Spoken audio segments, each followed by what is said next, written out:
চৰকাৰে ডকাইত টুপি যি স্মাৰ্ট মিটাৰ আনিছে ইতিমধ্যে বিগত সময়ত তাৰ প্ৰতিবাদ কাৰ্যসূচী চলি আছে। আজিও আমি ইয়াত মুখ্যমন্ত্ৰী ডাঙৰীয়া আৰু শক্তিমন্ত্ৰী ডাঙৰীয়া নি আমি ইয়াত প্ৰতিমূৰ্তি দাহ কৰিছোঁ। ইয়াৰ পৰা প্ৰতিবাদস্থলীৰ পৰা এটা বাৰ্তা দিব বিচাৰিছোঁ, যি ডকাইত টুপি স্মাৰ্ট মিটাৰে সাধাৰণ মানুহক জ্বলা কলা খুৱাইছে, এই কথাষাৰ বাৰে বাৰে কৈ থকা হৈছে।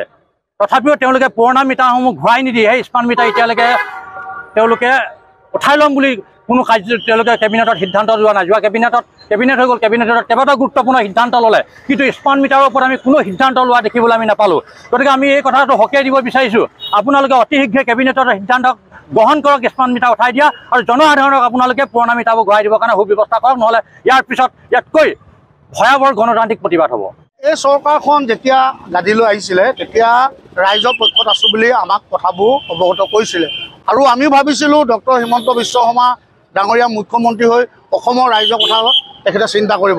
শেহতীয়াকৈ স্মাৰ্ট মিটাৰে এনেকুৱা এটা পৰিস্থিতি কৰিছে যাতে ৰাইজ কেতিয়াবা আত্মহত্যা কৰিব নি এনেকুৱা এটা পৰিস্থিতি হৈছে। যেতিয়া এজন দৰিদ্ৰ সীমাৰ মানুহে হাজিৰা কৰে, তেওঁ 200 টকা এটা দিনটোত হাজিৰা ইনকম কৰে, তেওঁ যদি মাহটোত যদি 5,000, 4,000, 3,000 যদি বিল দিব লগা হয়, তেখেতে কেনেকৈ জীয়াই থাকিব? আৰু তাৰ সমান্তৰালভাৱে নন্দিতা গালুচা ডাঙৰীয়ানকো এটা কথা আমি স্পষ্ট কৰি দিওঁ, যদি আপুনি শক্তি বিভাগটো চলাব নোৱাৰে, আপুনি পদৰ পৰা পদত্যাগ কৰি অন্য এজন ভাল ব্যক্তিক বা বিধায়কক এই পদটো দিবৰ কাৰণে আমি অনুৰোধ জনাইছোঁ। আৰু এটা কথা আমি স্পষ্ট কৰি দিওঁ, এই আন্দোলন অকল আমাৰ ইয়াতে ক্ষান্ত নাথাকে।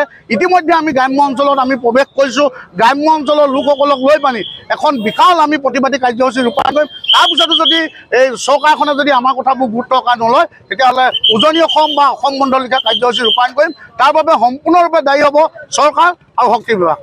স্মাৰ্ট মিটাৰ বন্ধৰ দাবীত আমি মাননীয় মুখ্যমন্ত্ৰী ডক্টৰ হিমন্ত বিশ্ব শৰ্মা ডাঙৰীয়া আৰু শক্তিমন্ত্ৰী নন্দিতা গালুচা ডাঙৰীয়ানী প্ৰতিকৃতি দাহৰ লগতে স্মাৰ্ট মিটাৰৰ আমি প্ৰতিচ্ছবি আমি দাহ কাৰ্যসূচী ৰূপায়ণ কৰিছোঁ। আৰু এই কাৰ্যসূচীৰ জৰিয়তে আমি এইখন বিজেপি নেতৃত্বাধীন চৰকাৰক আমি সকীয়াই দিব বিচাৰিছোঁ যে শীঘ্ৰেই আমাৰ দৰিদ্ৰ জনগণৰ তেজ শুকুৱাই স্মাৰ্ট মিটাৰ বন্ধ কৰিব লাগিব, অন্যথা কিন্তু আমি অধিক ইয়াতকৈ কঠোৰভাৱে আমি গণতান্ত্ৰিক কাৰ্যসূচী ল'বলৈ বাধ্য হ'ম। আমি এই পৰ্যন্ত কিন্তু আমি গণতান্ত্ৰিকভাৱে আমি আন্দোলনৰ কাৰ্যসূচী হাতত লৈ আহিছোঁ। গতিকে আমি মুখ্যমন্ত্ৰী ডাঙৰীয়াক আমি আহ্বান জনাইছোঁ, আমাৰ জাতীয় জনগোষ্ঠী সংগঠনসমূহৰ ধৈৰ্য পৰীক্ষা নকৰিব। কিন্তু আমি কিন্তু দেহত শেষ বিন্দু তেজ টকালৈকে কিন্তু আমাৰ এই সংগ্ৰাম অব্যাহত ৰাখিম আৰু ভৱিষ্যতৰ দিনত ইয়াতকৈ অধিক আমি কঠোৰতম কাৰ্যসূচী ল'বলৈ বাধ্য হ'ম। আৰু তাৰ ফলত কিন্তু ভৱিষ্যতে উদ্ভৱ হ'ব পৰা যিকোনো পৰিস্থিতিৰ কাৰণে কিন্তু প্ৰশাসন আৰু চৰকাৰে জগৰীয়া হ'ব।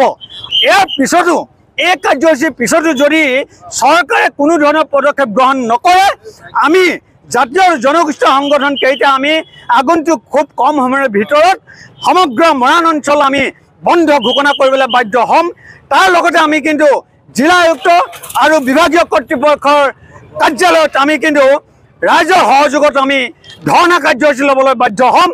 তাৰপিছতো যদি আমাৰ এইটো আমি মানি নলয়, তেন্তে ইয়াতকৈ কিন্তু কঠোৰতম আমি কাৰ্যসূচী ল'বলৈ বাধ্য হ'ম। আৰু ইতিমধ্যে কৈছে আমাক কিন্তু এই সংগ্ৰাম স্থগিত কৰিবৰ কাৰণে এইখন চৰকাৰে আচলতে আমাক দমন নীতি প্ৰয়োগ কৰিব বিচাৰিছে। আমি কৈ দিছোঁ, আমি কোনো ধৰণৰ চৰকাৰৰ হওক প্ৰশাসনৰ ভয় সৰুকিলে কিন্তু ভয় নকৰোঁ। স্পষ্টভাৱে কৈছোঁ, ৰাইজৰ স্বাৰ্থত, দুখীয়া জনগণৰ স্বাৰ্থত আমি যিকোনো পৰ্যায়লৈ যাবৰ কাৰণে কিন্তু আমি প্ৰস্তুত আছোঁ।